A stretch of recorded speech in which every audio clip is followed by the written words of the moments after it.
umaga mga kapuso!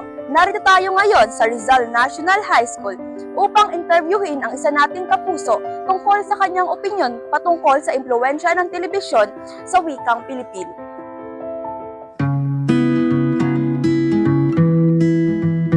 Dito na ba yon?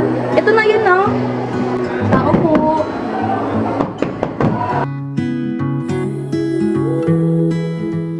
Magandang araw! Magandang araw din sa iyo. Kamusta ka naman?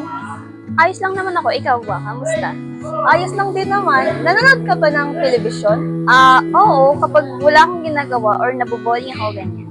So, sa palagay mo, ano bang impluwensya ng telebisyon sa wikang Pilipino?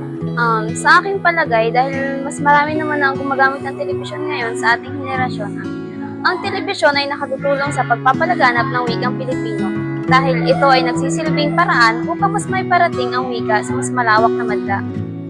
Isa pa, ito rin ay nakatutulong sa pagpapaunlad ng pagsasalita dahil karamihan sa mga bata ngayon ay gumagamit na ng mga telebisyon at doon natututo sila magsalita kahit hindi naman sila tinuturuan ng kanilang mga magulang.